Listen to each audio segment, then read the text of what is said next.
이 여자가 제 며느리입니다. 그리고 이 남자는 제 남편이었죠. 변호사 선생님 앞에 사진 한 장을 내밀었을 때 제 손은 떨리고 있었습니다. 사진 속엔 남편과 며느리가 호텔 엘리베이터에서 나란히 서 있더군요. 어둑한 사무실 안 형광등 불빛 아래서 그 사진을 보는 변호사의 얼굴이 굳어졌습니다. 저는 담담하게 말했죠. 둘이 저를 속였습니다. 하지만 제가 그냥 당하고만 있을 줄 아셨나요? 서류철이 탁 하고 닫히는 소리가 사무실에 울렸습니다. 저는 정밀한 올해 69입니다. 30년간 동네 반찬 가게를 꾸려왔죠. 남편 병원비며 아들 결혼 비용까지 혼자 다 짊어지고 살았습니다. 그렇게 평생을 살아왔는데 제 가족이 저를 배신할 줄은 몰랐더군요. 아니, 배신 정도가 아니었습니다. 제 삶 자체를 빼앗으려 했죠. 이 이야기는 제가 어떻게 진실을 알게 됐는지, 그리고 어떻게 다시 일어섰는지에 대한 기록입니다. 새벽 5시면 저는 가게 문을 열었습니다. 반찬 가게를 운영한 지 30년째였죠. 김치 담그고, 나물 무치고, 조림 만들고, 손님들이 오시면 웃으면서 인사했습니다. 어서 오세요. 오늘은 뭐가 필요하세요? 그렇게 하루하루를 버텼어요. 남편 성철이는 사업 실패 이후로 집에만 있었습니다. 소파에 누워 텔레비전만 보거나 멍하니 창밖만 바라보더군요. 말을 걸어도 대답이 없었죠. 아, 그래. 응. 그게 전부였습니다. 저는 남편이 힘들어하는 걸 알았어요. 사업이 무너지면서 자존심도 함께 무너진 거죠. 그래서 더 열심히 일했습니다. 제가 벌어야 집안이 굴러가니까요. 병원비며 생활비며 다 제 몫이었습니다. 하지만 힘들다는 소리는 안 했어요. 그게 제 역할이라고 생각했으니까요. 문제는 며느리 서진이었습니다. 아들 도윤이와 결혼한 지 벌써 10년째였죠. 처음엔 괜찮은 며느리라고 생각했어요. 말도 곱게 하고 예의도 바르고 어머니, 제가 도와드릴게요. 모든 말씀만 하세요. 그런 말을 잘하더군요. 그런데 어느 순간부터 달라지기 시작했습니다. 어머니, 저희 집 사정도 좀 생각해 주세요. 도윤이 월급으로는 한 달 살기도 빠듯해요. 생활비 좀 보태주실 수 있으세요? 처음엔 당연하다고 생각했죠. 아들 내외가 힘들면 부모가 도와야 하는 거 아니겠어요.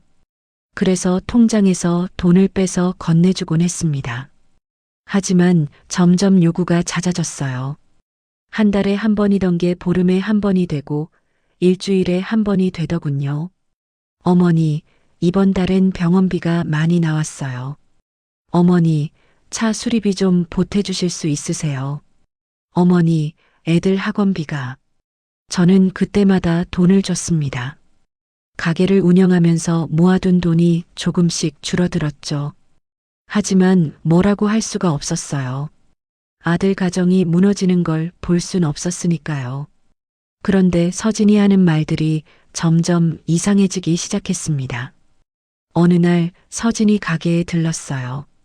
어머니, 이 가게 매출은 어때요? 한 달에 얼마 정도 버세요? 저는 웃으면서 대답했죠. 그럭저럭 먹고 살 만큼은 되지.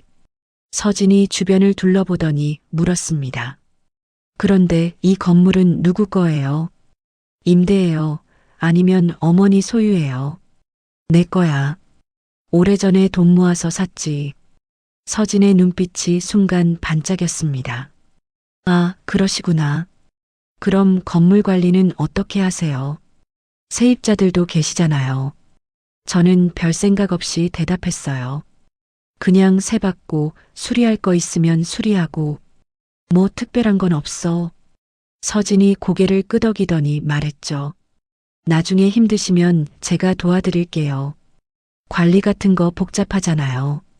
그때는 그냥 고마운 말인 줄 알았습니다. 며느리가 시어머니를 챙기는구나. 그렇게 생각했죠. 하지만 지금 생각하면 그게 시작이었습니다. 서진이 제 건물을 노리기 시작한 거예요. 며칠 뒤 아들 도윤이 집에 왔습니다. 엄마, 얘기 좀 해요. 도윤의 표정이 어두웠어요. 무슨 일이냐고 물었더니 한숨을 쉬더군요. 서진이가 요즘 힘들어해요. 생활비가 부족하대요. 엄마가 좀 도와줄 수 없어요. 또였습니다. 저는 말했죠. 얘야, 엄마도 힘들어. 가게 운영하는 것도 쉽지 않고 내 아버지 병원비도 만만치 않거든. 도윤이 입술을 깨물었습니다. 그래도 엄마는 건물도 있잖아요. 우리보단 여유 있잖아요. 그 말에 저는 할 말을 잃었어요. 건물이 있으면 뭐합니까? 그것도 제가 평생 악착같이 모아서 산 건데요. 그걸 왜 함부로 생각하는 거죠? 하지만 아들 앞에서 그런 말은 할 수가 없었습니다. 알았어. 알았으니까 걱정 마. 엄마가 알아서 할게. 도윤은 고맙다는 말도 없이 나가버렸어요. 그날 밤 저는 잠을 이룰 수가 없었습니다. 이불을 뒤집어 쓰고 누워 있는데 눈물이 나더군요. 평생을 가족 위에 살았는데 왜 이렇게 된 걸까요? 남편은 무기력하게 누워만 있고 아들은 아내 말만 듣고 며느리는 돈 타내는 일에만 혈안이 되어 있고 저는 뭡니까? 그냥 돈 주는 기계입니까? 그렇게 몇 주가 지났습니다. 어느 날 저녁 집에 돌아왔을 때였어요. 성철이가 외출복을 입고 있더군요. 요즘 성철이는 집에만 있었는데 갑자기 외출이라니 이상했죠. 어디 가요? 성철이 대답도 제대로 안 하고 현관문을 열었습니다. 응, 그냥 좀. 어디 좀 다녀올게. 무슨 말인지 모르겠더군요. 그냥 좀이 뭡니까? 하지만 따지고 물을 기운도 없었어요. 알았어요. 조심히 다녀와요. 성철이 나가고 나서 저는 거실에 앉았습니다. 텔레비전을 켰지만 내용은 하나도 들어오지 않았죠. 머릿속이 복잡했습니다. 며느리 서진이 자꾸 건물 얘기를 꺼내는 것도 그렇고 아들 도윤이 저한테 돈만 요구하는 것도 그렇고 남편 성철이 갑자기 외출이 잦아진 것도 그렇고 뭔가 이상했어요. 하지만 그게 뭔지는 몰랐습니다. 그저 불안한 기분만 계속 커져갔죠. 그날 밤 성철이는 늦게 들어왔습니다. 11시가 넘어서였어요. 어디 갔다 왔어요? 이렇게 늦게까지. 성철이 대답 없이 방으로 들어가 버렸습니다. 저는 그 뒷모습을 보면서 가슴이 답답해졌어요. 우리 부부가 언제부터 이렇게 된 걸까요? 예전엔 그래도 대화라도 했는데 이제는 말 한마디 나누기도 힘들더군요. 며칠 뒤 서진이 또 가게에 들렀습니다. 어머니, 건물 관리 힘드시죠? 제가 정말 도와드릴까요? 명의를 저한테 넘기시면 제가 알아서 관리할게요. 어머니는 편하게 가게만 운영하시면 되고요. 저는 그 말을 듣고 등골이 오싹했습니다. 명의를 넘기라고요. 그게 무슨 소리죠? 서진이 웃으면서 말했어요. 어머니, 요즘 어르신들 사기 많이 당하잖아요. 제가 대신 관리하면 안전하죠. 저는 단호하게 말했습니다. 그건 안 돼. 이 건물은 내가 평생 모아서 산 거야. 함부로 넘길 수 없어. 서진의 얼굴이 굳어졌습니다. 그래요, 알겠어요. 그냥 어머니 편하시라고 한 말인데. 그렇게 말하고는 가게를 나갔죠. 저는 그날 밤 잠을 설쳤습니다. 서진이 왜 자꾸 제 건물을 탐내는 걸까요? 뭔가 이상했어요. 며느리가 시어머니 재산을 이렇게 노골적으로 노리는 게 정상입니까? 불안한 마음이 점점 커져만 갔습니다. 그리고 그 불안은 곧 현실이 되어버렸죠. 일주일쯤 지났을 때였습니다. 저는 욕실 서랍을 정리하다가 이상한 걸 발견했어요. 화장품이 2개씩 있더군요. 똑같은 로션, 똑같은 크림. 하나는 거의 다 쓴 것, 하나는 새 것. 이상했습니다. 성철이는 원래 화장품 같은 거에 관심이 없는 사람이에요. 면도 크림 하나면 만족하던 사람이죠. 그런데 갑자기 로션을 2개씩 산다고요. 저는 화장품을 들고 거실로 나갔습니다. 여보, 이거 왜 2개예요? 성철이 텔레비전을 보다가 휙 돌아봤어요. 뭐? 이 화장품이요. 똑같은 게 2개 있던데. 성철이 당황하는 기색이 역력했습니다. 아, 그거. 그냥 할인해서 2개 샀어. 할인이요. 근데 하나는 벌써 다 쓰고 하나는 아직 안 뜯었는데요. 성철이 말을 더듬더군요. 그러게. 먼저 산 거 다 쓰고 나서 쓰려고. 이상했습니다. 설명이 앞뒤가 안 맞았어요. 하지만 그때는 그냥 넘어갔죠. 뭐 별거 아니겠지. 그렇게 생각했습니다. 그런데 며칠 뒤 또 이상한 일이 벌어졌어요. 성철이 외출하고 난 뒤 저는 빨래를 하려고 옷을 모았습니다. 성철이 재킷 주머니에서 영수증 한 장이 떨어졌어요. 주워서 보니 백화점 영수증이더군요. 여성용 향수 15만 원. 저는 그 자리에 멈춰 섰습니다. 여성용 향수요. 성철이가 왜 여성용 향수를 삽니까? 제 생일도 아니고 기념일도 아닌데요. 손이 떨렸습니다. 설마 하는 생각이 머릿속을 스쳤죠. 하지만 바로 고개를 저었어요. 아니야, 성철이가 그럴 리 없어. 그냥 누구 선물 사준 거겠지. 스스로를 다독였습니다. 그런데 그날 밤 결정적인 순간이 찾아왔어요. 성철이 씻으러 들어가고 저는 거실에서 뜨개질을 하고 있었죠. 그때 성철이 휴대폰에서 메시지 알림이 울렸습니다. 평소라면 안 봤을 겁니다. 남편 휴대폰을 몰래 보는 건 아니잖아요. 하지만 그날은 왜인지 모르게 손이 갔어요. 불안한 마음이 저를 움직이게 했습니다. 화면을 켰을 때 메시지가 떠 있더군요. 오늘도 고마웠어요. 조심히 들어가세요. 발신자는 저장되지 않은 번호였습니다. 저는 그 자리에서 숨이 멎는 줄 알았어요. 오늘도 고마웠다고요. 조심히 들어가라고요. 이게 무슨 뜻입니까? 성철이가 누군가를 만나고 있다는 거 아닙니까? 손이 덜덜 떨렸습니다. 휴대폰을 내려놓으려는데 또 다른 메시지가 보였어요. 며칠 전 대화 내용이었죠. 내일도 같은 시간에 봬요. 기다릴게요. 저는 휴대폰을 탁자에 내려놓았습니다. 욕실에서 물소리가 들렸어요. 성철이 곧 나올 겁니다. 저는 아무 일도 없었던 것처럼 뜨개질을 계속했죠. 하지만 손은 계속 떨렸습니다. 실이 엉켜도 모르겠더군요. 머릿속이 하얗게 변했습니다. 성철이 욕실에서 나왔어요. 휴대폰을 집어들고 방으로 들어가더군요. 저는 그 뒷모습을 보면서 눈물이 났습니다. 우리가 이렇게 된 거였구나. 남편이 다른 여자와 메시지를 주고받는데 저는 모른 척 해야 하는구나. 그날 밤 잠을 한숨도 못 잤습니다. 눈을 감으면 그 메시지가 계속 떠올랐어요. 오늘도 고마웠어요. 조심히 들어가세요. 누굽니까? 누가 제 남편한테 그런 메시지를 보내는 겁니까? 다음 날 새벽 저는 가게 문을 열면서도 정신이 없었습니다. 손님이 와서 인사를 해도 제대로 대답을 못했어요.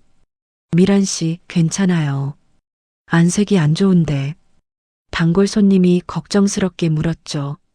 저는 괜찮다고 그냥 잠을 못 잤다고 둘러댔습니다. 그런데 점심때쯤 동네 법무사 기택 씨가 들어왔어요. 기택 씨는 말이 많고 동네 소식에 밝은 사람이죠. 미란 씨, 요즘 어때요?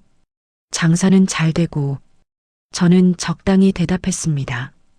그럭저럭이요. 기택 씨가 반찬을 고르면서 말했어요. 근데 말이야, 요즘 이상한 사람들이 이 동네 돌아다니던데. 뭐 물어보고 그러더라고. 저는 무심코 물었죠. 뭘 물어봤는데요? 기택 씨가 김치를 집으면서 대답했습니다. 미란 씨네 가게 건물 말이야. 누가 주인이냐, 매각할 생각 있냐, 그런 거. 나도 이상해서 아니라고 했지. 그 순간 저는 온몸에 소름이 돋았습니다. 누가 제 건물을 탐문하고 다닌다고요? 왜요? 무슨 이유로요? 기택 씨는 고개를 갸우뚱했어요. 글쎄, 나도 잘 모르겠어. 그냥 투자 목적으로 알아보나 싶던데. 미란 씨, 혹시 건물 팔 생각 있어요? 저는 단호하게 대답했습니다. 아니요, 전혀요. 기택 씨가 고개를 끄덕이고 나갔죠. 저는 그 자리에 멍하니 서 있었습니다. 누가 제 건물을 알아본다고요? 며느리 서진이 자꾸 건물 얘기를 꺼냈던 게 떠올랐습니다. 명의를 넘기라는 말도요.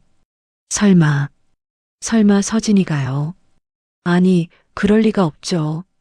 며느리가 시어머니 몰래 그런 짓을 할 리가요. 하지만 불안한 마음은 사라지지 않았습니다. 그날 저녁 집에 돌아왔을 때 성철이는 또 외출 준비를 하고 있었어요. 또 나가요. 어디 가는데 이렇게 자주 나가요. 성철이 대답도 제대로 안 하더군요. 그냥 좀 볼 사람 있어서. 저는 더 이상 참을 수가 없었습니다. 누구요? 누구를 만나는데요? 성철이 인상을 찌푸렸어요. 왜 이래, 당신. 나도 친구 만날 수 있지. 친구요. 그럼 왜 말을 안 해요? 누구 만나는지, 어디 가는지. 성철이 화를 냈습니다. 당신이 다 알아야 돼. 내 일거수일투족을 감시하려고. 저는 할 말을 잃었어요. 감시요. 제가 감시를 한다고요. 평생을 같이 산 부부가 어디 가는지 묻는 게 감시입니까? 성철이 현관문을 열고 나가버렸습니다. 쾅 소리가 울렸죠. 저는 그 자리에 주저앉았습니다. 왜 이렇게 된 걸까요? 우리 부부가 왜 이렇게 된 겁니까? 눈물이 주르륵 흘러내렸어요. 며칠 뒤 서진이 또 집에 왔습니다. 어머니, 집 관리는 잘하고 계세요. 요즘 건물 관리 복잡하잖아요. 혹시 도움 필요하시면 언제든 말씀하세요. 저는 서진을 똑바로 쳐다봤습니다. 서진아, 혹시 우리 건물 알아본 사람 있어? 서진의 눈빛이 순간 흔들렸어요. 네. 무슨 말씀이세요? 누가 우리 건물 탐문하고 다녔대. 혹시 내가 아는 사람 아니야? 서진이 웃으면서 고개를 저었습니다. 아니에요, 어머니. 제가 왜 그런 걸 알아요? 그냥 투자자들이 돌아다니나 보죠. 저는 서진의 얼굴을 유심히 봤습니다. 뭔가 숨기는 것 같았어요. 눈빛이 자꾸 흔들렸거든요. 서진아, 솔직하게 말해봐. 혹시 내가 뭔가 알고 있는 거 아니야? 서진이 단호하게 말했죠. 어머니, 의심하지 마세요. 저는 정말 아무것도 몰라요. 그렇게 말하고는 서둘러 나갔습니다. 저는 서진의 뒷모습을 보면서 확신했어요. 뭔가 있습니다. 서진이 뭔가를 숨기고 있어요. 그리고 그건 분명 제 건물과 관련된 일이죠. 그날 밤 저는 이불을 뒤집어 쓰고 누워 있었습니다. 남편은 메시지를 주고받고, 며느리는 건물을 노리고, 아들은 아내 편만 들고, 저는 혼자였습니다. 평생을 가족 위에 살았는데 이제는 혼자 남겨진 기분이었죠. 눈물이 베개를 적셨습니다. 하지만 저는 알았어요. 이대로 당하고만 있으면 안 된다는 걸요. 뭔가 알아내야 합니다. 진실이 뭔지 제대로 파헤쳐야 해요. 그래서 저는 결심했습니다. 직접 알아보기로요. 성철이가 누구를 만나는지, 서진이가 무슨 꿍꿍이를 품고 있는지 제 눈으로 직접 확인하기로 했습니다. 더 이상은 모른 척할 수 없었어요. 이건 제 삶이 걸린 문제였으니까요. 그로부터 사흘 뒤였습니다. 저는 장을 보러 시장에 갔어요. 평소처럼 채소를 고르고 생선을 사고 있었죠. 그런데 주차장으로 돌아오는 길에 이상한 광경을 봤습니다. 멀리서 익숙한 차 한 대가 보이더군요. 성철이 차였어요. 저는 걸음을 멈췄습니다. 성철이가 왜 여기 있죠? 집에 있다고 했는데요. 가까이 다가가려던 순간 조수석 문이 열렸습니다. 그리고 누군가 내렸어요. 서진이었습니다. 제 며느리 서진이가 성철이 차에서 내린 겁니다. 저는 그 자리에서 얼어붙었어요. 왜 서진이가 성철이 차에 타고 있습니까? 둘이 왜 함께 있는 겁니까? 심장이 미친 듯이 뛰었습니다. 저는 재빨리 기둥 뒤로 몸을 숨겼어요. 손에 든 장바구니가 덜덜 떨렸죠. 숨을 죽이고 지켜봤습니다. 서진이 차 문을 닫고 성철이 쪽으로 다가갔어요. 그리고는 성철이 팔을 살짝 잡더군요. 두 사람은 주차장 한쪽 구석으로 걸어갔습니다. 저는 조심스럽게 따라갔어요. 차들 사이로 몸을 숨기면서요. 가슴이 터질 것 같았습니다. 두 사람이 멈춰 섰어요. 주변을 둘러보더니 서진이 성철이한테 가까이 다가섰습니다. 목소리가 들렸어요. 어머니 건물 빨리 저한테 넘기세요. 서진의 목소리였습니다. 저는 귀를 의심했어요. 뭐라고요? 제 건물을 넘기라고요. 성철이 난처한 표정으로 대답했습니다. 그게 쉽지가 않아. 미란이가 절대 안 넘겨줄 거야. 서진이 성철이 팔을 감으면서 말했죠. 그러니까 설득을 하셔야죠. 그래야 도윤이도 살잖아요. 우리 빚이 얼마인데요?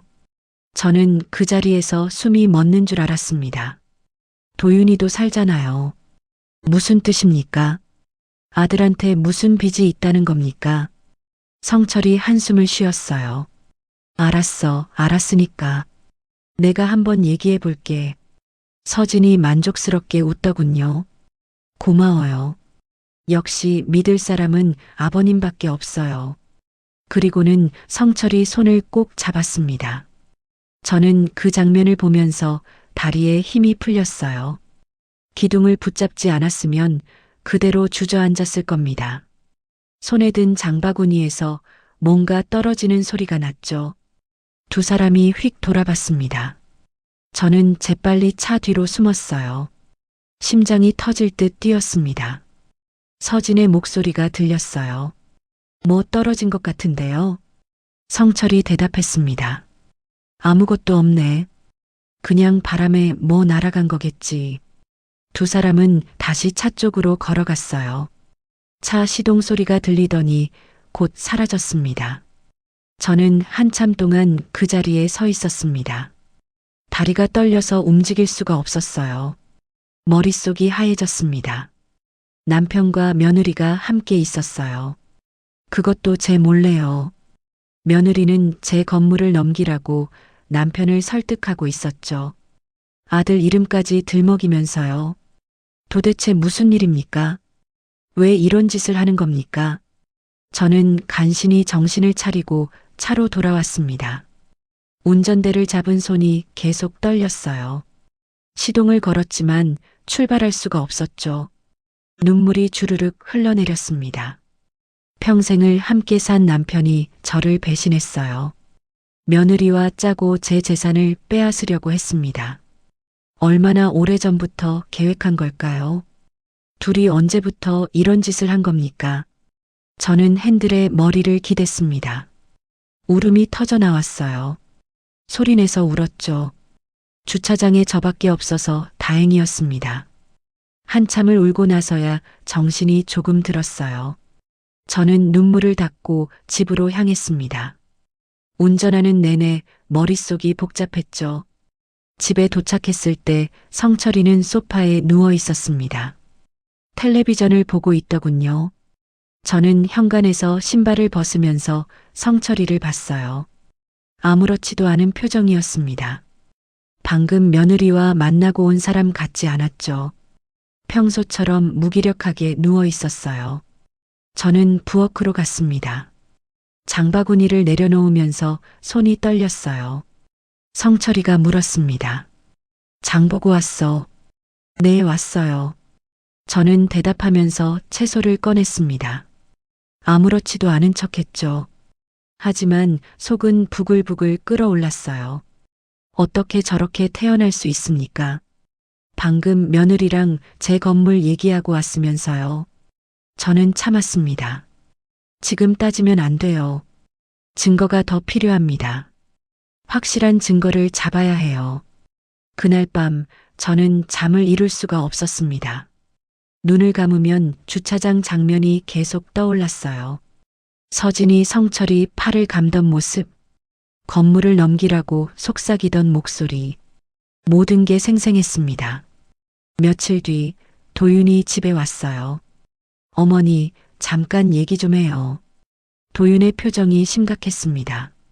무슨 일이냐고 물었더니 한참을 망설이더군요. 사실은요, 저희 빚이 좀 있어요. 빚이요? 얼마나요?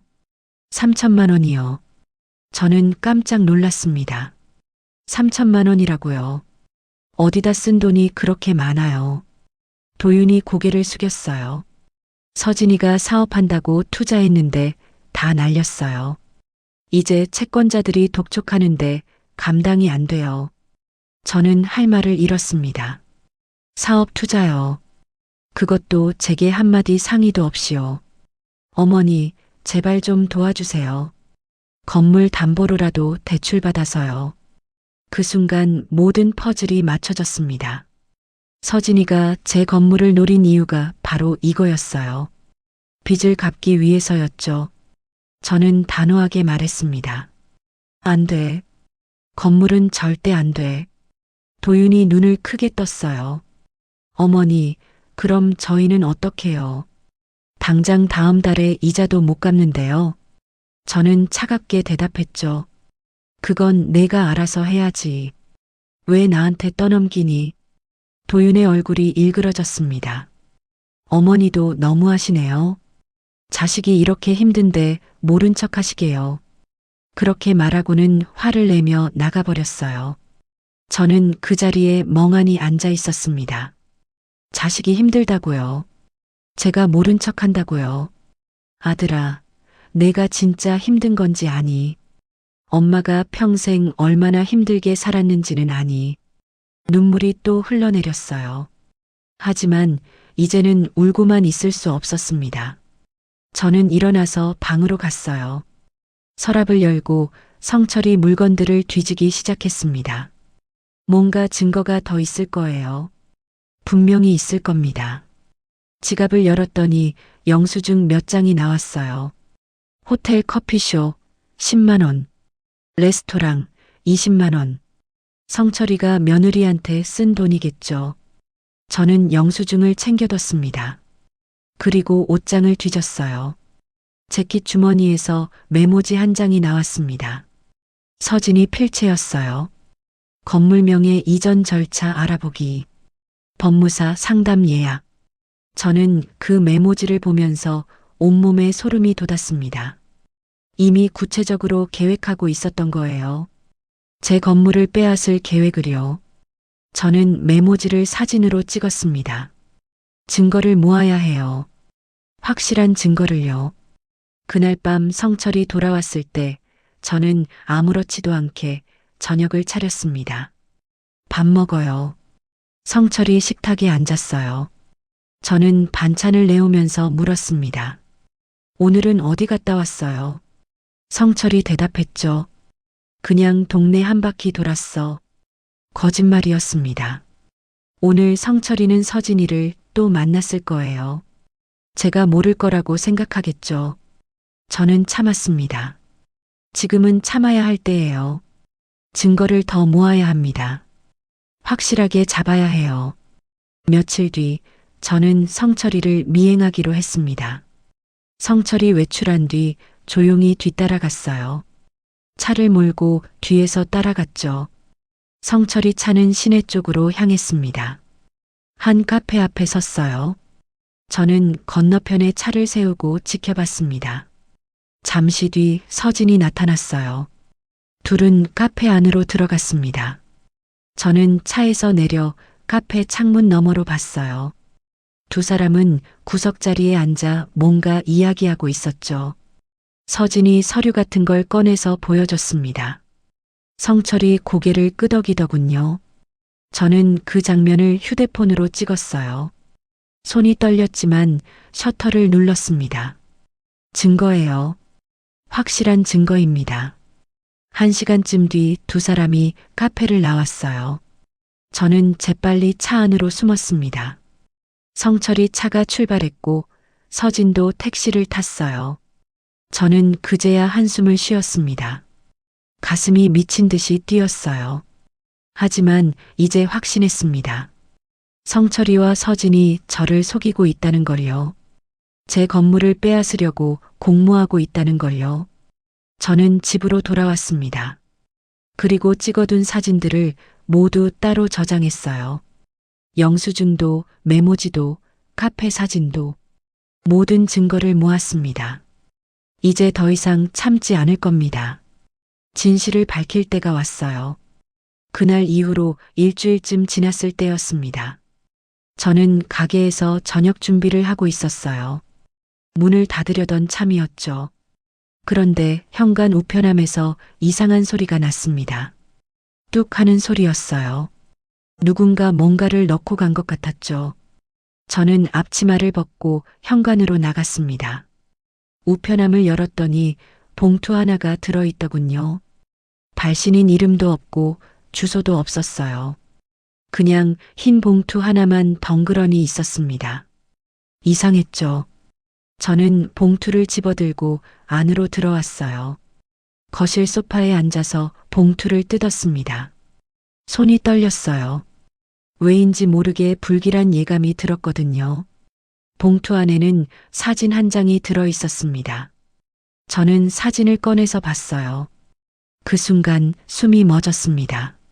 사진 속에는 성철이와 서진이가 함께 있었어요. 호텔 엘리베이터 앞이었죠. 둘이 나란히 서 있었습니다. 성철이 손이 서진의 허리에 가 있더군요.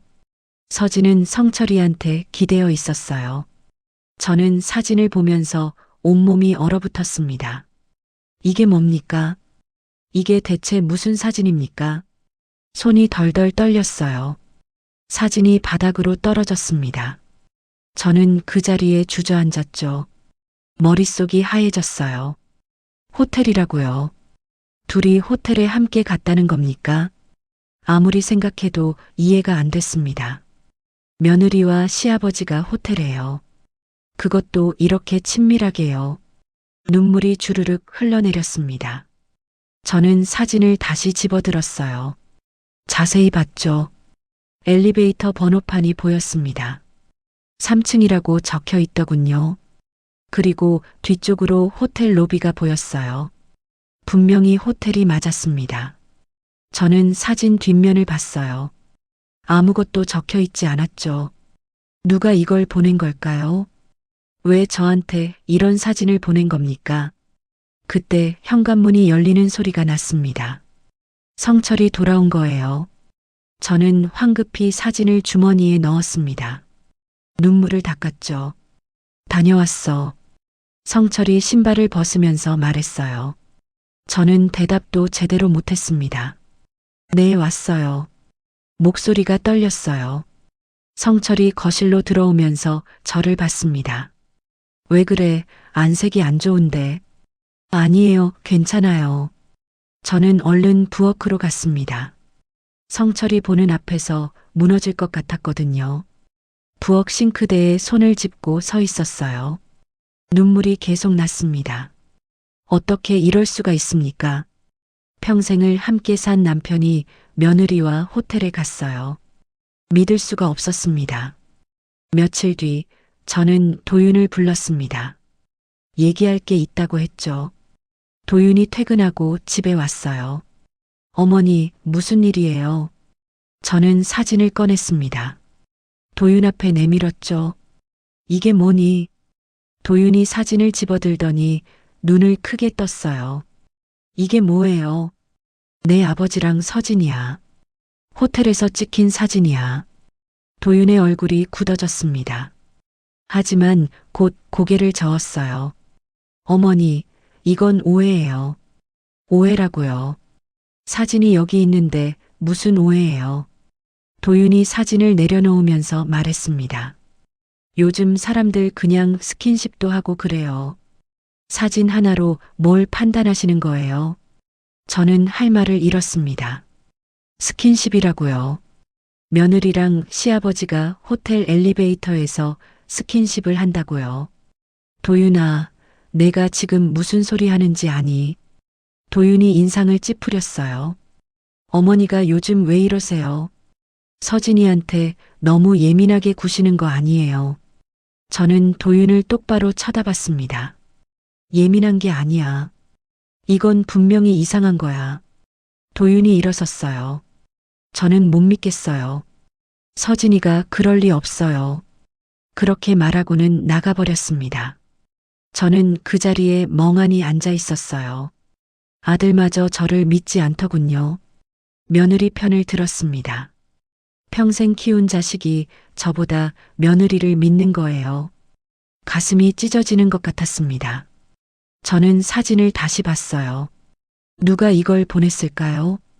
왜 저한테 보낸 걸까요? 생각해보니 이상했습니다. 이 사진을 찍은 사람이 누구냐는 거죠. 호텔 직원일까요? 아니면 다른 누군가일까요? 저는 사진을 자세히 들여다봤습니다. 각도를 보니 정면에서 찍은 게 아니었어요. 옆에서 몰래 찍은 것 같았죠. 누군가 의도적으로 찍어서 저한테 보낸 겁니다. 그럼 이 사람은 저를 도우려는 걸까요? 아니면 저를 괴롭히려는 걸까요? 알 수가 없었습니다. 다음 날 저는 가게를 일찍 닫았어요. 사진 속 호텔을 찾아가기로 했습니다. 사진을 보니 호텔 이름이 보이더군요. 로비 뒤쪽 벽에 작게 적혀 있었어요. 시내에 있는 호텔이었죠. 저는 차를 몰고 그 호텔로 갔습니다. 주차장에 차를 세우고 로비로 들어갔어요. 프런트 직원이 웃으면서 물었습니다. 어서 오세요. 무엇을 도와드릴까요? 저는 사진을 꺼냈어요. 혹시 이 사람들 본 적 있으세요? 직원이 사진을 보더니 고개를 저었습니다. 죄송하지만 고객 정보는 알려드릴 수 없어요.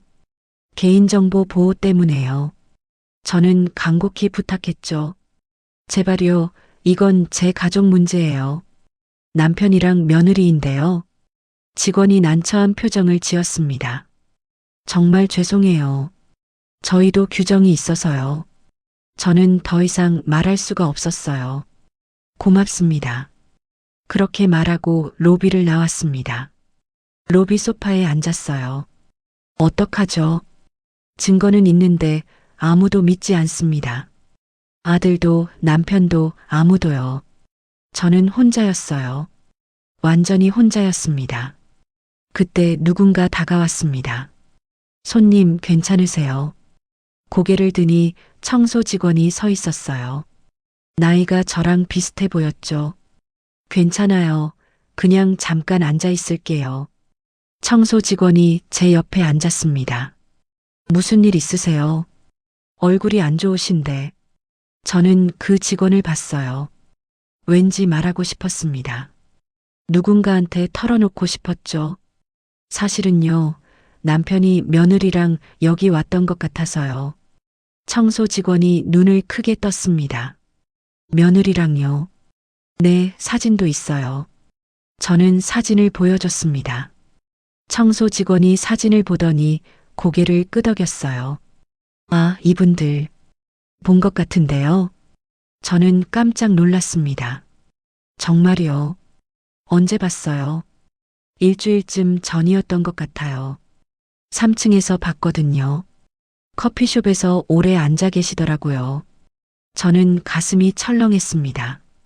3층 커피숍이요. 객실은 아니었어요. 네, 객실 아니고 커피숍이에요. 우리 호텔 3층에 커피숍 있거든요.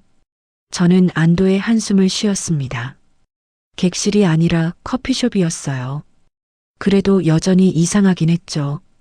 왜 호텔 커피숍에서 만난 겁니까? 집 근처에도 카페가 많은데요. 청소 직원이 말했습니다. 그래도 조심하세요. 요즘 세상에 믿을 사람 없어요. 저는 고개를 끄덕였어요. 고맙습니다. 정말 고마워요. 호텔을 나와서 차에 탔습니다. 운전대를 잡고 한참을 생각했어요.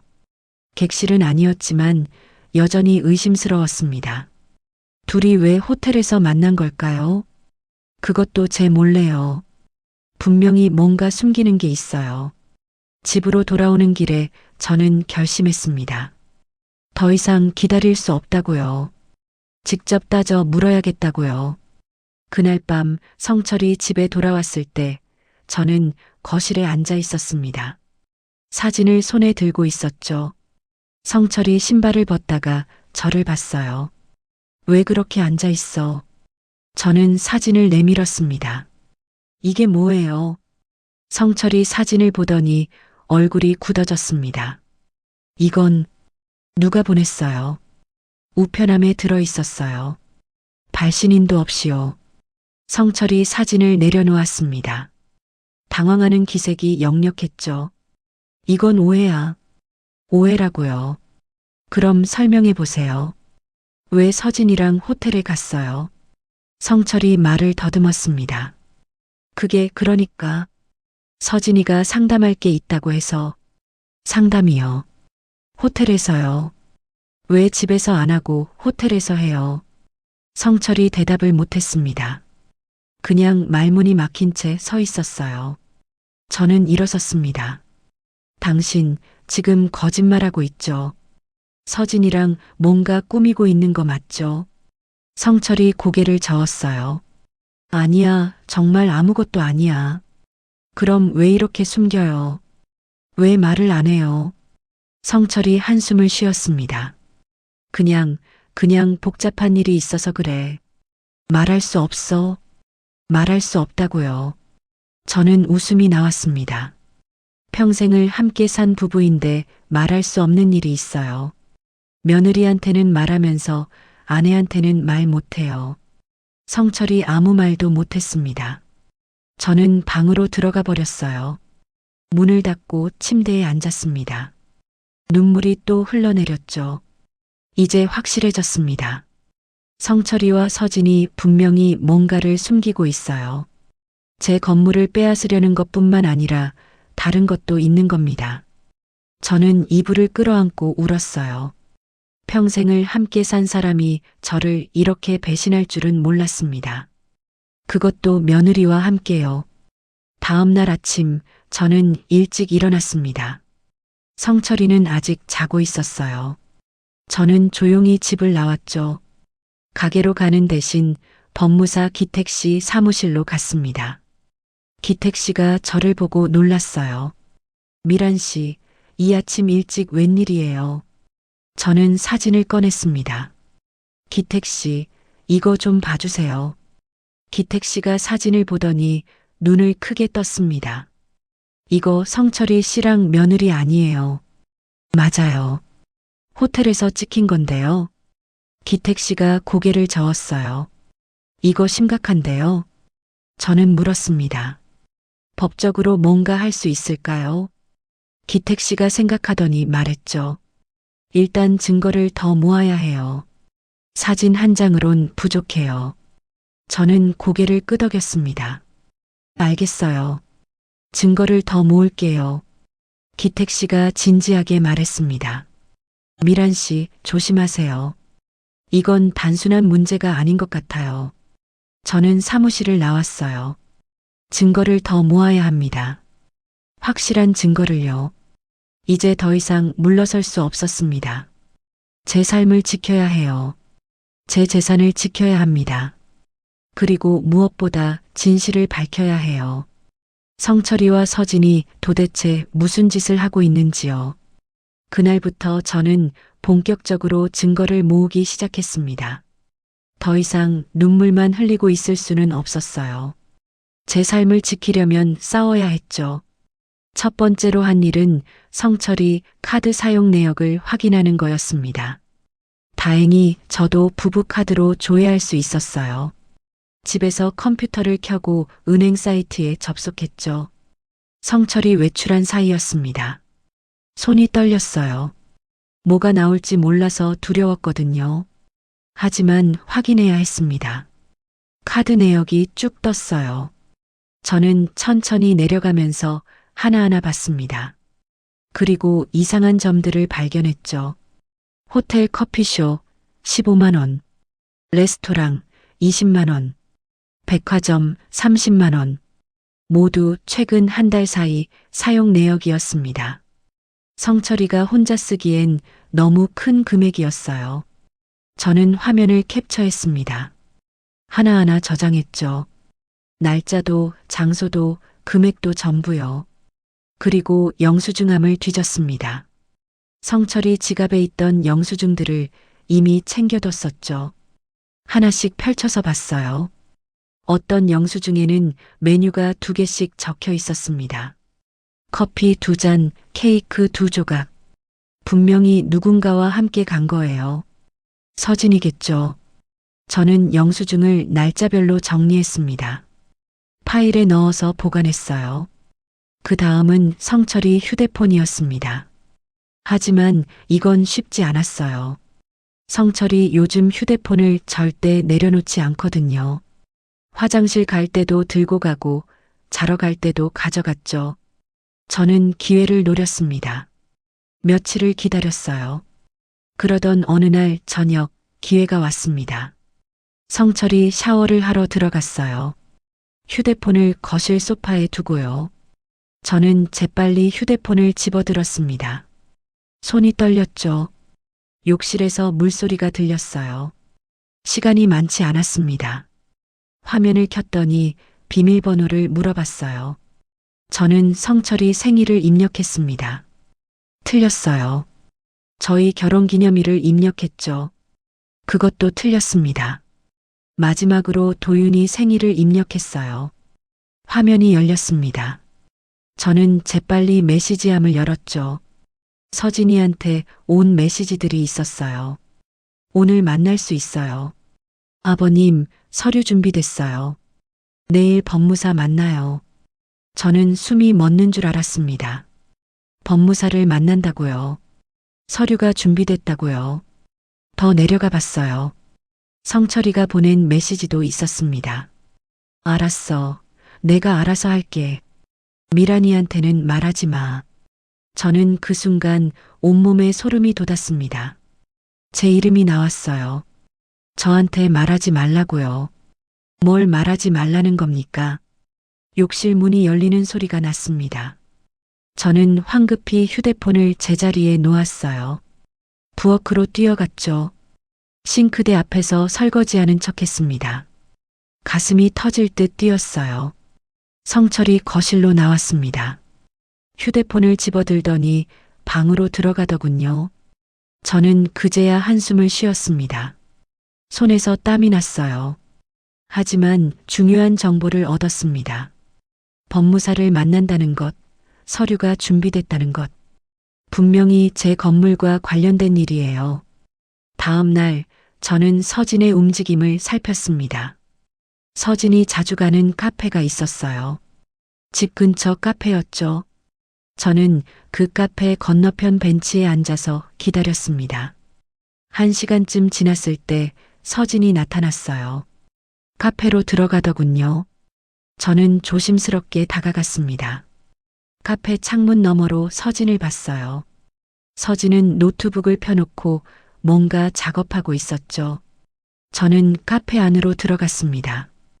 구석자리에 앉아서 서진을 지켜봤어요. 서진은 저를 보지 못했습니다. 집중해서 화면을 보고 있었거든요. 저는 커피를 시키는 척하면서 서진 쪽을 슬쩍 봤어요. 노트북 화면이 살짝 보였습니다. 부동산 관련 사이트였어요. 건물 매매 정보를 검색하고 있더군요. 저는 가슴이 철렁했습니다.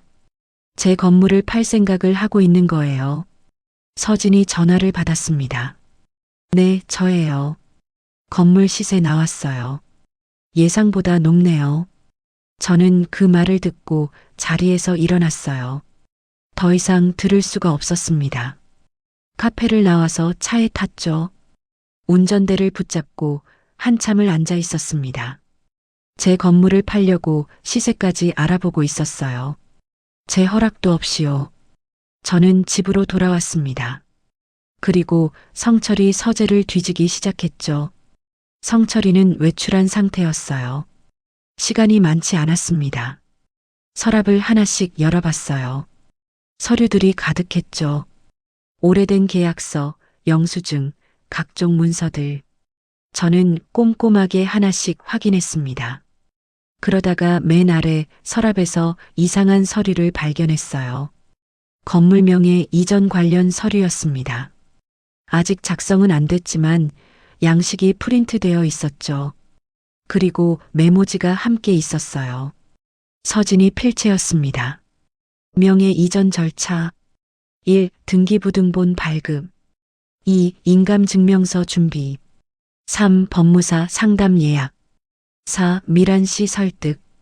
저는 그 메모지를 보면서 온몸이 떨렸습니다. 저를 설득한다고요. 이미 다 계획해놨던 거예요. 제 건물을 빼앗을 계획을요.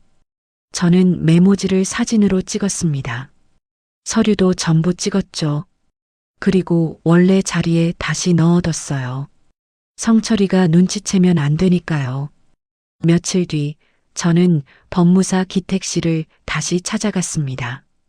지금까지 모은 증거들을 보여줬어요. 카드 내역, 영수증, 메시지 캡처, 메모지 사진. 기택 씨가 하나씩 보더니 심각한 표정을 지었습니다. 미란 씨, 이거 정말 심각한데요. 며느리랑 남편이 짜고 건물을 빼앗으려는 거예요. 저는 물었습니다. 법적으로 막을 수 있을까요? 기택 씨가 고개를 끄덕였어요. 막을 수 있어요. 건물 명의는 미란 씨 거니까 함부로 못 넘겨요. 하지만 조심하셔야 해요. 위조 서류 같은 거 만들 수도 있거든요. 저는 놀랐습니다. 위조 서류요. 그런 것까지 할 수 있어요. 기택 씨가 진지하게 말했죠. 요즘 세상에 못할 게 어디 있어요. 미란 씨, 인감도장이랑 인감증명서 잘 보관하세요. 절대 남한테 안 보이게요. 저는 고개를 끄덕였습니다. 알겠어요. 조심할게요. 집에 돌아와서 저는 인감도장을 찾았어요. 서랍 깊숙이 넣어뒀던 도장이었죠. 꺼내서 확인했습니다. 다행히 그대로 있더군요. 저는 도장을 다른 곳에 숨겼어요. 성철이가 절대 찾을 수 없는 곳에요. 그리고 은행에 가서 인감 정보도 변경했습니다. 혹시 모를 상황에 대비한 거였죠. 며칠 뒤 저는 서진의 소셜미디어 계정을 찾았습니다. 도윤이 예전에 알려준 적이 있었거든요. 서진의 계정에 들어가 봤어요. 사진들이 쭉 올라와 있었습니다. 카페 사진, 음식 사진, 풍경 사진. 저는 천천히 내려가면서 봤어요. 그러다가 이상한 사진을 발견했습니다. 한 달 전에 올린 사진이었죠. 레스토랑에서 찍은 사진이었어요. 테이블 위에 음식이 놓여 있고 건너편에 누군가 앉아 있었습니다. 얼굴은 안 나왔지만 손이 보였어요. 남자 손이었죠. 그리고 그 손에 낀 시계가 눈에 띄었습니다. 성철이가 차고 다니는 시계였어요. 저는 확대해서 봤습니다. 분명히 성철이 시계가 맞았어요. 서진이 성철이랑 레스토랑에 갔던 거죠. 그것도 한 달 전부터요. 저는 그 사진을 캡처했습니다. 증거 파일에 추가했어요. 이제 증거가 제법 모였습니다. 카드 내역, 영수증, 메시지, 메모지, 소셜미디어 사진. 모두 성철이와 서진이 저를 속이고 있다는 증거들이었죠. 그날 밤 저는 침대에 누워 생각했습니다. 이제 어떻게 해야 할까요? 증거는 충분히 모았어요. 하지만 어떻게 대응해야 할지 막막했습니다. 성철이한테 따지면 될까요? 아니면 도윤이한테 전부 보여줘야 할까요? 서진이한테 직접 대면해야 할까요? 여러 생각이 머릿속을 스쳤습니다. 하지만 한 가지는 확실했어요. 더 이상 당하고만 있을 순 없다는 거죠. 제 삶을 지켜야 합니다. 제 재산을 지켜야 해요. 그리고 무엇보다 진실을 밝혀야 합니다. 성철이와 서진이 저한테 한 짓을 세상에 알려야 해요. 저는 다음날 변호사를 만나기로 했습니다. 기택 씨가 소개해준 변호사였어요. 가족법 전문 변호사라고 했죠. 약속 시간에 맞춰 법률 사무실로 갔습니다. 변호사는 50대 초반쯤 되어 보이는 여성이었어요. 친절하게 맞아주더군요. 어떻게 오셨어요? 저는 지금까지 모은 증거들을 전부 보여줬습니다. 변호사가 하나씩 검토했어요. 한참을 보더니 고개를 끄덕였습니다. 증거가 충분하네요. 재산 침해 시도로 볼 수 있어요. 그리고 남편분과 며느리분의 관계도 의심스럽고요. 저는 물었습니다. 어떻게 해야 할까요? 변호사가 진지하게 말했죠. 일단 재산 보호부터 하셔야 해요. 건물 명의의 가압류 같은 거 신청해 두시고요. 그 다음에 가족들과 대면하시는 게 좋겠어요. 저는 고개를 끄덕였습니다. 알겠습니다. 그렇게 하겠어요. 변호사 사무실을 나오면서 저는 결심했습니다. 이제 정면으로 맞서야 할 때가 왔어요. 더 이상 숨어서 증거만 모을 수는 없습니다. 가족들 앞에서 전부 밝혀야 해요. 성철이가 서진이랑 무슨 짓을 했는지요. 제 건물을 빼앗으려고 어떤 계획을 세웠는지요. 모든 걸 드러낼 때가 온 겁니다. 일주일 뒤 저는 가족 모임을 준비했습니다. 도윤이한테 전화를 걸었어요. 이번 주말에 다들 모이자. 중요한 얘기가 있어. 도윤이 물었죠. 무슨 일인데요? 와서 들으면 알아. 서진이도 데려오고. 도윤은 의아해하면서도 알겠다고 했습니다. 저는 성철이한테도 말했어요. 이번 주말에 도윤이 온대. 가족끼리 저녁 먹자. 성철이 고개를 끄덕였습니다. 그래. 별다른 반응이 없었어요. 제가 뭘 준비하는지 전혀 모르는 눈치였죠. 저는 그 일주일 동안 마음을 다잡았습니다. 떨리고 두렵고 불안했어요. 하지만 이제 돌아갈 수 없었습니다. 진실을 밝혀야 했죠. 주말이 됐어요. 저는 아침부터 음식을 준비했습니다. 도윤이 좋아하는 갈비찜을 만들었죠. 평소처럼 정성스럽게 준비했어요. 어쩌면 마지막일지도 모른다는 생각이 들었습니다. 오후 5시쯤 도윤과 서진이 왔어요. 어머니 왔어요. 도윤이 현관에서 신발을 벗으면서 말했습니다. 어서 와, 들어와. 서진은 저를 보고 어색하게 웃었어요. 어머니, 오랜만이에요. 그래, 들어오렴. 저는 최대한 평온하게 대했습니다. 식탁을 차리고 음식을 내왔죠. 네 사람이 식탁에 둘러앉았습니다. 저, 성철이, 도윤, 서진. 평범한 가족 식사 같았어요. 하지만 제 가슴은 터질 듯 뛰고 있었습니다. 밥 먹어. 많이 해놨으니까. 도윤이 반찬을 집으면서 말했죠. 어머니, 무슨 얘기 있다고 했잖아요. 뭔데요? 저는 숟가락을 내려놓았습니다. 밥 먹고 나서 얘기하자. 천천히 먹어. 식사 시간은 이상하게 조용했어요. 평소 같으면 이런저런 얘기가 오갔을 텐데요. 그날은 다들 말이 없었습니다. 서진이 계속 제 눈치를 봤어요. 뭔가 불안한 표정이었죠. 식사가 끝났습니다. 저는 설거지를 하지 않고 그대로 거실로 나갔어요. 소파에 앉았죠. 도윤아, 서진아 앉아봐. 두 사람이 소파에 앉았습니다. 성철이도 맞은편에 앉았어요. 저는 준비해둔 서류철을 꺼냈습니다. 테이블 위에 놓았죠. 무슨 자료예요? 도윤이 물었습니다. 저는 서류철을 펼쳤어요. 하나씩 꺼내서 테이블에 늘어놓았습니다. 카드 사용 내역, 영수증, 메시지 캡처, 메모지 사진, 호텔 사진, 모든 증거들이 테이블 위에 펼쳐졌어요. 도윤이 눈을 크게 떴습니다. 이게 뭐예요? 저는 조용히 말했습니다. 내 아버지랑 서진이가 나를 속이고 있었어. 성철이 얼굴이 하얗게 질렸어요. 서진도 마찬가지였죠. 도윤이 서류들을 집어들었습니다. 하나씩 보더니 얼굴이 굳어졌어요. 이게 대체 무슨... 저는 설명하기 시작했습니다. 내 아버지가 서진이랑 몇 달째 만나고 있었어. 호텔 커피숍에서, 레스토랑에서, 카페에서 나 몰래 만났지. 도윤이 고개를 저었어요. 그게 무슨 말이에요? 저는 호텔 사진을 집어들었습니다. 도윤 앞에 내밀었죠. 이것 봐. 내 아버지랑 서진이가 호텔 엘리베이터에서 찍힌 사진이야. 도윤이 사진을 보면서 입을 벌렸습니다. 그리고 서진을 봤어요. 서진아, 이게 뭐야? 서진이 당황해서 말을 더듬었죠. 그건 오해예요. 오해가 아니야.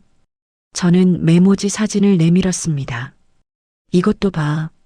서진이가 쓴 메모야. 우리 집 건물을 빼앗으려고 계획한 거지.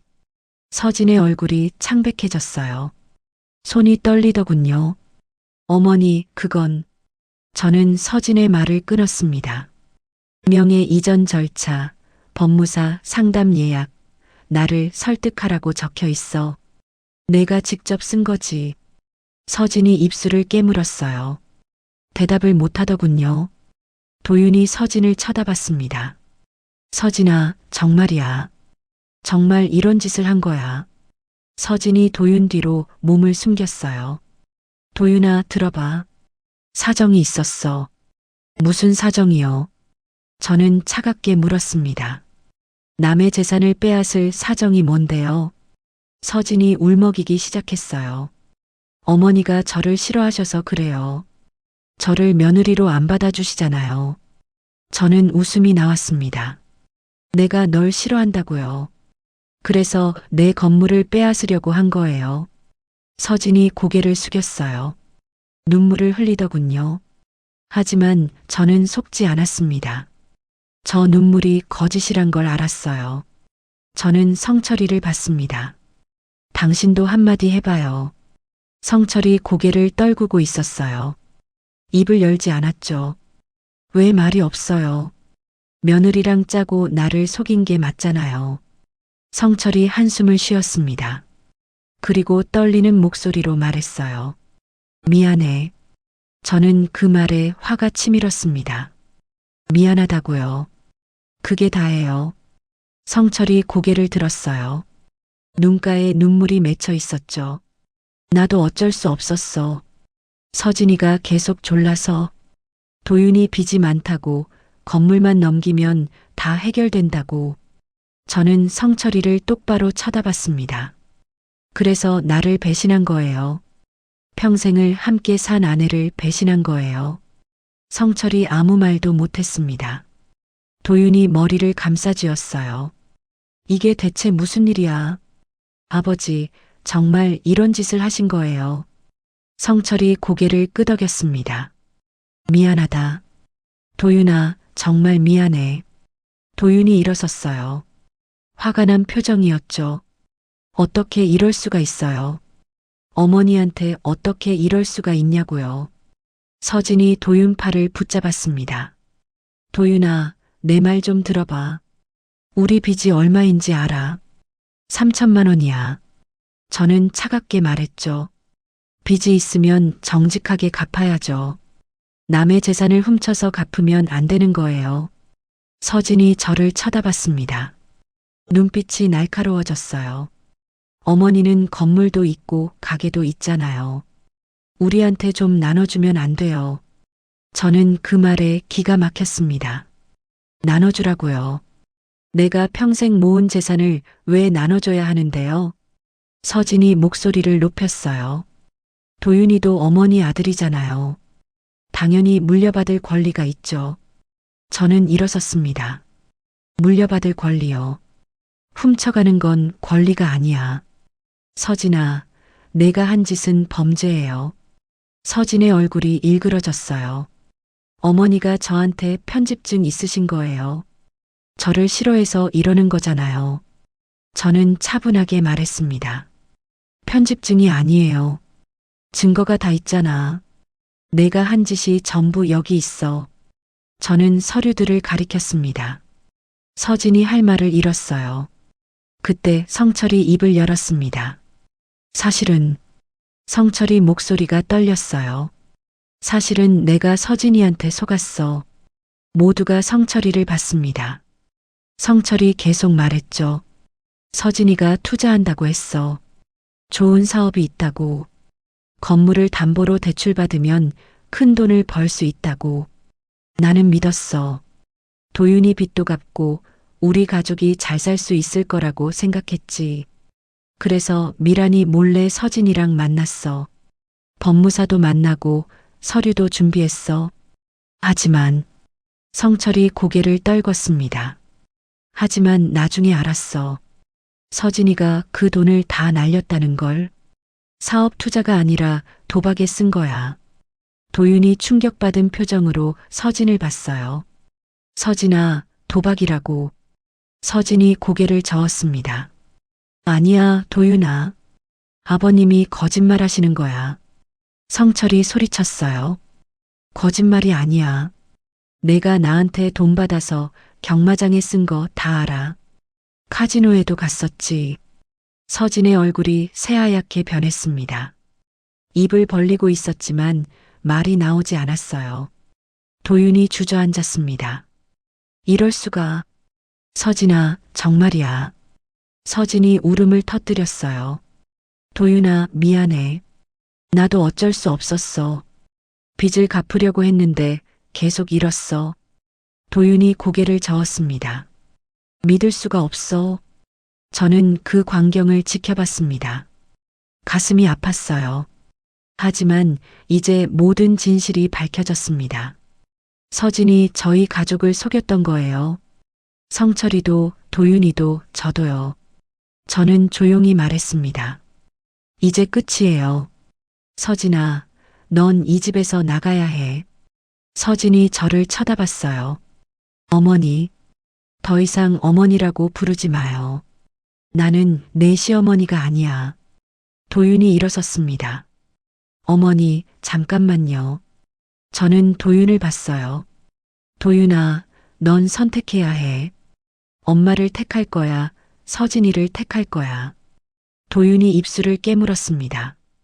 한참을 고민하더니 서진을 봤어요. 서진아, 우리 헤어지자. 서진이 눈을 크게 떴습니다. 도윤아, 나는 더 이상 못 믿겠어. 내가 한 짓을 용서할 수 없어. 서진이 울면서 도윤한테 매달렸어요. 도윤아, 제발. 한 번만 용서해줘. 도윤이 서진을 떼어냈습니다. 안 돼. 이미 끝났어. 서진이 바닥에 주저앉아 울었습니다. 하지만 저는 동정하지 않았어요. 저희를 속이고 재산을 빼앗으려 했던 사람이니까요. 저는 마지막으로 말했습니다.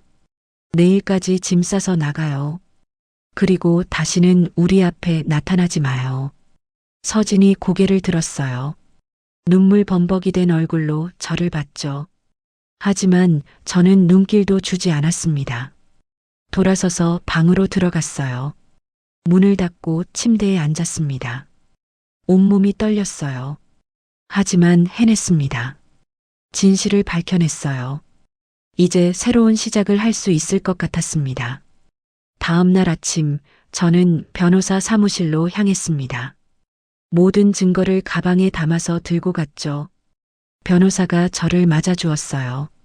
어떻게 하기로 하셨어요? 저는 단호하게 말했습니다. 서진이한테 위자료 소송 걸겠어요. 변호사가 고개를 끄덕였어요. 좋은 결정이에요. 증거가 충분하니까 승소 가능성이 높아요. 저는 서류에 서명했습니다. 손이 떨렸지만 망설이지 않았어요. 이제 돌아갈 수 없었습니다. 며칠 뒤 성철이가 제 앞에 무릎을 꿇었습니다. 미란아, 용서해줘. 내가 정말 잘못했어. 저는 성철이를 내려다봤어요. 당신은 나를 지키지 않았어요. 나 말고 서진이를 지켰죠. 평생을 함께 산 아내보다 며느리를 믿었어요. 성철이 눈물을 흘렸습니다. 미안해, 정말 미안해. 저는 차갑게 말했죠. 이제 내 삶은 내가 지킬 거예요. 당신 없이도요. 석 달 뒤 법원 판결이 나왔습니다. 서진에게 위자료 3천만 원 지급 명령이 떨어졌어요. 저는 법원 복도에 서서 판결문을 봤습니다. 가슴이 벅차올랐죠. 이겼습니다. 제가 이긴 거예요.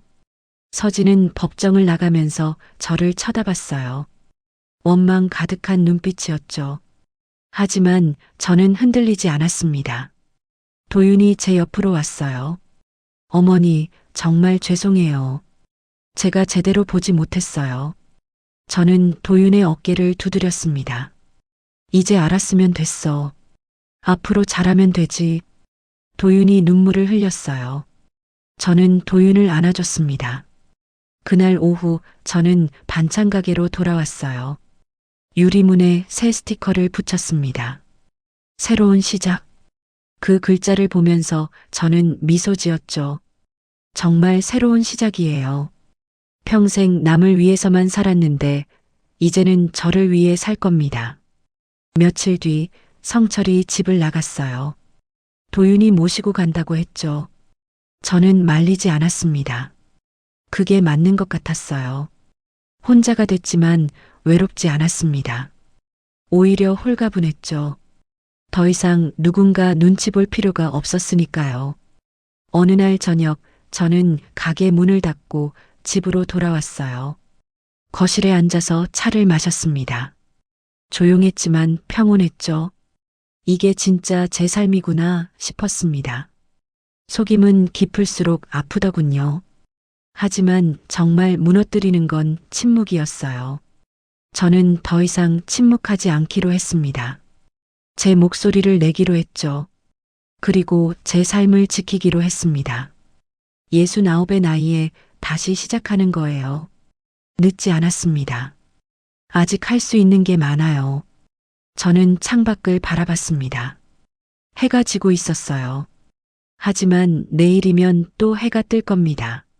제 인생에도 새로운 아침이 올 거예요. 그렇게 믿으면서 저는 오늘을 마무리했습니다. 정밀한의 새로운 시작이었죠.